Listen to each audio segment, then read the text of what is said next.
আমি জানি আমি ফর্সা নই, তাই কি আমি মানুষ নই?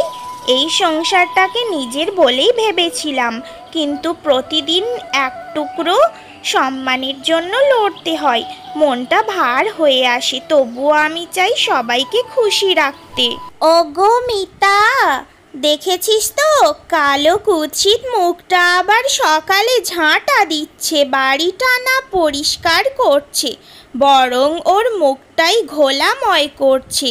তুই তো ওকে একদিন ভয় দেখিয়ে বাড়ি থেকে সরিয়ে দিবি মনে হয়। হ্যাঁ গো রুমাদি, সত্যি বলছি, ওর ওই মুখ দেখলেই আমার গা জ্বলে। কেমন একটা বোঝা যেন আমাদের ঘাড়ে বসে আছে। শাশুড়ি মা যদি একদিন ওকে বিদেয় করে দেন, আমি ঠাকুরের কাছে মিষ্টি খাওয়াবো। এই শিউলি, তুই আবার এত সকালে ঝাঁটা দিচ্ছিস কেন? ঝাঁটার শব্দে তো ঘুমটাই ভেঙে গেল। আর তোর ওই কালো মুখটা সকাল সকাল না দেখলেই নয়। আমি তোদের তিন বউকে এক চোখে দেখি না, কিন্তু তোর মতো একটা কালো মেয়েকে বড় বউ করে এনে আমার কপাল পুড়েছে। কাজ করলে কি বড় হওয়া যায়? মুখে একটু ফর্সা রং না থাকলে ঘর আলোকিত হয় না। এই মুখ দেখে কি আমি কোনোদিন নাতি কোলে তুলতে পারবো? মা, আমি তো কারো অপমান করার জন্য কাজ করি না। ভোর হলে উঠেই ভাবি সংসারটা পরিষ্কার থাকুক, আপনাদের যেন কোনো অসুবিধা না হয়। আমি জানি আমি কালো, কিন্তু আমার মনটা তো কালো না মা। আমি তো আপনাদের জন্যই নিজেকে বদলাতে চেয়েছি। কেবল এক টুকরো ভালোবাসা পেলেই এই সংসারে থেকেও বেঁচে থাকি। আর না হলে তবে বুঝে নেই আমি কেবল কাজের মেয়ে হয়েই রয়ে গেলাম এ বাড়িতে, বড় বউ হয়ে নয়। হাহা, শুনলি মিতা? আবার কি আবেগী সংলাপ, যেন সিনেমার নায়িকা। আমার তো হাসি পায়। কালো হয়ে যদি কেউ নিজেকে বড় ভাবতে পারে, তাহলে সত্যি বলি ওর আত্মবিশ্বাস দেখে আমি অবাক হই। রুমাদি, ও তো জানে না আত্মসম্মান শুধু কাজ করে পাওয়া যায় না, সেটা পেতে হয় রূপ আর বুদ্ধি আর ব্যবহারে। ওভাবে কাজ করে কারো মন জেতা যায় না। আর দেখেছিস তো, সারাক্ষণ যেন সংসারে বাঁচা মরা ওর হাতেই। আমি তো বলি, শাশুড়ি মা একদিন যদি সত্যি ওকে বের করে দেয়, তাহলে এই বাড়ির বাতাসটাই হালকা হয়ে যাবে। বিধাতা, আপনি কি দেখেন না এই মেয়েটা যে সত্যিকারের গৃহলক্ষ্মী, তাকে সবাই কেন তুচ্ছ ভাবে? বড় বউ হয়ে যেভাবে বাড়ির খুঁটিনাটি দেখে, কেউ তো দেখে না সেই পরিশ্রম। ওই কালো গায়ের রং যদি তার অভিশাপ হয়, তাহলে এই বাড়ির বাকি মানুষগুলোই আসল অভিশাপ। এতটা অন্যায় কিভাবে সহ্য করেন আপনি? আমি তো এ বাড়ির কাজের লোক, আমি বললে আবার আমাকেই কাজ থেকে বার করে দেবে।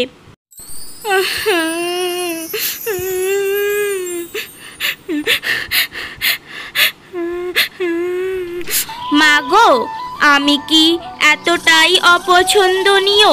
কালো রঙে কি মনটা কালো হয়ে যায়? আমি তো চেষ্টা করি সংসারটা নিজের বলে ভাবতে, অথচ কেউ একবারও জিজ্ঞেস করে না আমার মনটা কেমন আছে। যাদের জন্য সকাল থেকে রাত ছুটে বেড়াই, তারা কি একবারও বলে, শিউলি তুমি কেমন আছো? বৌদি, আপনি কাঁদছেন কেন? আপনি কি ভাবেন আমি কিছু টের পাই না? আমি তো দেখি সব কিছু। আপনি কেমন করে সব লজ্জা কষ্ট গিলে ফেলেন। বাকি দুই বউ ঠাট্টা করে, মা অপমান করে, অথচ আপনি মুখে একটা প্রতিবাদ করেন না। আমি তো শুনেছি নরম মাটি দিয়েই তো মন্দির বানানো হয়। আপনি সেই নরম মাটির মানুষ বৌদি। তুই তো এ বাড়িতে কাজ করিস, কিন্তু তোর মুখেই আমার মানুষের মতো কথা শুনি। বাড়ির বউ হয়ে থেকেও যেন দাসী হয়ে গেছি রে গীতা।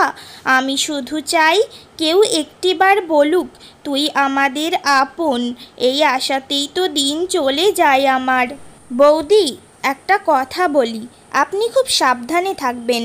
আমি আজ দুপুরে শুনলাম মেজ বউ আর ছোট বউ ঠিক করেছে আপনাকে শাশুড়ি মায়ের কাছে বদনাম করবে। বলে দিচ্ছে আপনি নাকি চুপচাপ সবাইকে ভুল পথে চালাচ্ছেন। আমি এটা আপনাকে বললাম, আপনি এ কথাটা কাউকে বলবেন না, তাহলে আমাকে কাজ থেকে বার করে দেবে। কি বললি?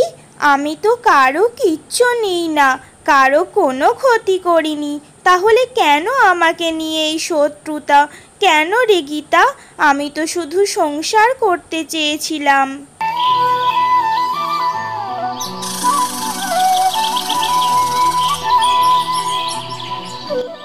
দেখ মিতা, এইবার সুযোগ আমাদের হাতে।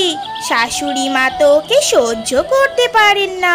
তুই দুপুরে একটু ওর নামে বলে দিস যেন রান্নার নুন বেশি দিয়ে দিয়েছে, আর আমি বলবো ও মার গয়নাগুলো হাত দিতে চাইছিল।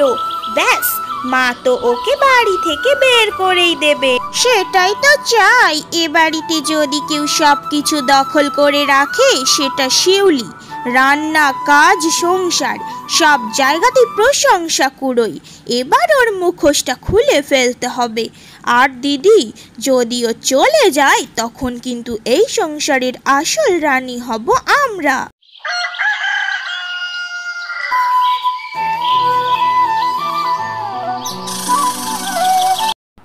মা, আমার গয়নার বাক্স থেকে সোনার চেনটা নেই। আমি সব জায়গায় খুঁজলাম, একমাত্র শিউলি ছাড়া কেউ ওই ঘরে ঢোকেনি কাল। তুমি ঠিক কথাই বলেছ। কালো রং যেমন অমঙ্গল, তেমনই শিউলির মন। এই ঘর থেকে ওকে বের করে দিতে একটুও দেরি করব না। শিউলি, শিউলি। একটা কথা বলবো মা, আপনি কি সত্যিই ভাবছেন যে শিউলি বৌদি এমন কাজ করতে পারে? তাহলে আপনি ভুল করছেন, কারণ সেই গয়নার চেনটা আমি নিজেই দেখেছি মিতা বৌদির বালিশের নিচে। কি বললি? মিতার বালিশের নিচে? মানে তুই কি বলছিস গীতা? হ্যাঁ মা, আমি তো শুধু চাকরানি, কিন্তু চোখ আছে আমার। আমি কাল রাতে ওদের নিজের কানে শুনেছি শিউলি বৌদিকে ফাঁসানোর প্ল্যান করছিল। আপনি চাইলে এখনই মিতার ঘরে খুঁজে দেখুন। এরপর শিউলির শাশুড়ি সত্যিটা বার করলো এবং তিনি জানতে পারলেন যে শিউলি নির্দোষ। সে কারোর গয়না চুরি করেনি, বরং মিতা তার বালিশের নিচে সোনার গহনা লুকিয়ে রেখেছিল বড় বউ শিউলিকে অপমান করার জন্য। মেজ বৌমা, তুমি আর ছোট বৌমা কাজটা ঠিক করনি। আমি জানি আমি শিউলিকে অপছন্দ করতাম তার কালো রঙের জন্য, কিন্তু আজ বুঝলাম তোমরা ফর্সা হতে পারো কিন্তু মানুষের নামে মিথ্যা বদনাম দিয়েছো। এটা উচিত হয়নি তোমাদের। এখন যদি ওর বদলে আমি তোমাদের দুজন থেকে বাড়ি থেকে বার করে দেই, কি হবে তখন? আমার ভুল হয়ে গেছে শিউলি, আমায় ক্ষমা করে দাও। আজ থেকে আমি আর কালো রঙের জন্য কখনো তোমাকে অপমান করব না। না, ঠিক আছে, আপনার ক্ষমা চাওয়ার কোনো প্রয়োজন নেই মা। ঠিক আছে, কোনো অসুবিধা নেই। এখন থেকে আমরা মিলেমিশে থাকবো। আর হ্যাঁ, মেজো আর ছোট বউকে ক্ষমা করে দেবেন।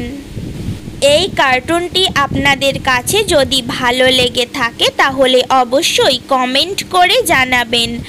আর এই ধরনের সকল প্রকার কার্টুন ভিডিও পেতে আমাদের চ্যানেলটিকে সাবস্ক্রাইব করতে ভুলবেন না।